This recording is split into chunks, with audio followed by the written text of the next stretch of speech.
देखो बच्चा, क्या था सवाल, क्या बच्चा आपकी, यदि प्रकाश की किरण तल से, बोला है ना, तल से 40 डिग्री का कोण बनाती है तो परावर्तित कोण।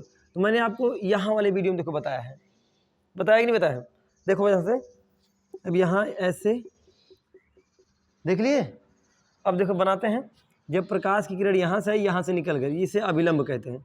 इसे क्या कहते हैं? अभिलंब। बच्चा समझो, ये आपतित किरण और ये परावर्तित, ये अभिलंब, ये अभिलंब। बोला है तल से 40 डिग्री का कोण, मतलब तल ये है, तल मतलब होता है जमीन, तल मतलब क्या होता है? जमीन। तल मतलब क्या होता है बच्चा? जमीन। जमीन से 40 डिग्री का कोण बनाती है तो परावर्तित कोण की वैल्यू क्या होगी? तो परावर्तित कोण की वैल्यू क्या होगी? तो मतलब बच्चा ये वाला पूछ रहा है, समझे? तो हम तो आपको बताए हैं, यहाँ पर देखो ये होता है, इसको ध्यान से देखो। हम जानते हैं, लिखो, हम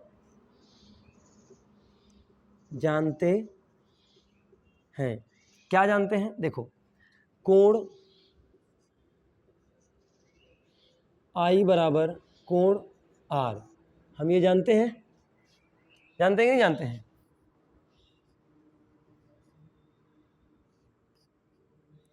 कोण आई बराबर कोण आर बराबर 90 डिग्री, है ना बच्चा? क्या होगा? कोण आई बराबर कोण आर बराबर 90 डिग्री, कोई दिक्कत नहीं है। चलो बच्चा, तो कोण इसकी वैल्यू क्या होगी बाबू? ध्यान समझना, कोण आई बराबर कोण आर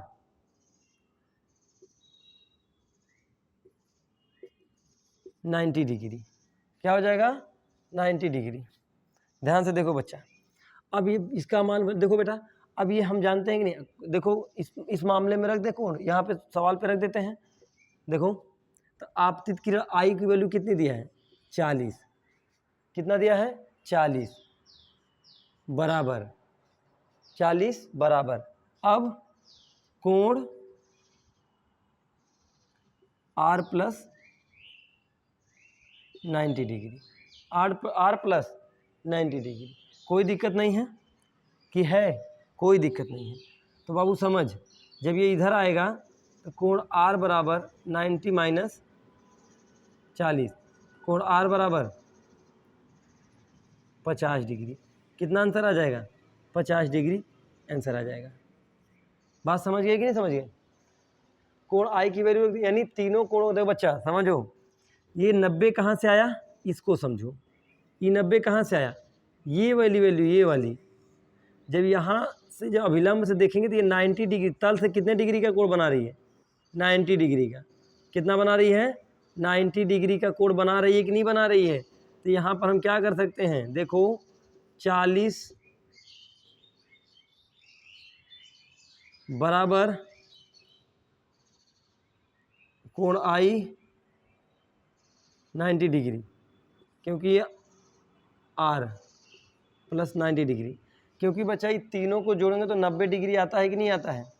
आ गया सवाल? आप इसको शॉर्टली कर सकते हैं। शॉर्टली कैसे कर सकते हैं? ध्यान से देखो, जब यहाँ तल से 40 बोल रहा है और आप जानते हैं ये वाला कोण की वैल्यू 90 अंश है, तो 90 माइनस 40, 90 माइनस 40, एकदम डायरेक्टली आप कह सकते हैं 50 डिग्री आएगा। कितना आएगा? 50 डिग्री। समझ में आई बात? आगे देखते हैं बच्चा, ये तो हम समझ गए सवाल, लेकिन कुछ और भी गुण होते हैं। क्या होते हैं? कुछ और भी गुण होते हैं। जैसे यहाँ पर मिल दूँ, दर्पण का सिद्धांत। क्या होता है? दर्पण का सिद्धांत। तो दर्पण के सिद्धांत में क्या होता है बाबू? ध्यान से समझना, जो दर्पण का सिद्धांत होता है ना, तो दर्पण के सिद्धांत में क्या होता है? यदि आप दर्पण, यानी ये दर्पण है, दर्पण, यहाँ देखो दर्पण, यदि आप दर्पण की तरफ भी वेग से जा रहे हैं ना, भी वेग से, तो ये आपको 2v वेग से दिखाएगा। कितना दिखाएगा?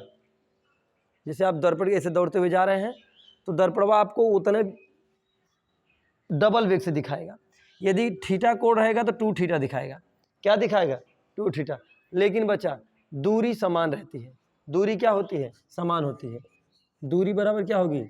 दूरी, दूरी बराबर क्या हो जाएगी? दूरी, दूरी क्या होती है? समान रहती है। कोई दिक्कत नहीं है, नहीं है ना? समझो, देखो बच्चा, तो हमने पहले वाले वीडियो में क्या पढ़ा था?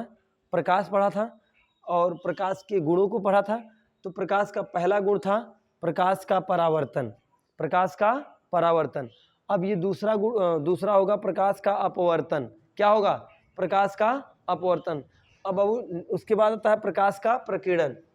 हमने इस पे आपको कुछ ये न्यूमेरिकल बताया, ठीक है बच्चा। ये चीज़, ये वीडियो आपको मैंने एक ही शॉर्ट लॉ में मैंने बता दिया ताकि ये प्रकाश का परावर्तन आप अच्छी तरह से सीख सकें। तो बच्चा हमें उम्मीद है कि आप इसको एकदम बेहतरीन तरीके से सीख लिए होंगे, बेहतरीन तरीके से सीख लिए होंगे। यदि बाबू अगर ये चीज़ आपको नहीं समझ में आ रही है तो आप पिछला वीडियो जरूर देखिए, नहीं तो नहीं सीख पाएंगे, ठीक है। अगर ये वीडियो आपको अच्छी लगी हो तो लाइक, शेयर और सब्सक्राइब जरूर करिएगा। तब तक के लिए जय हिंद।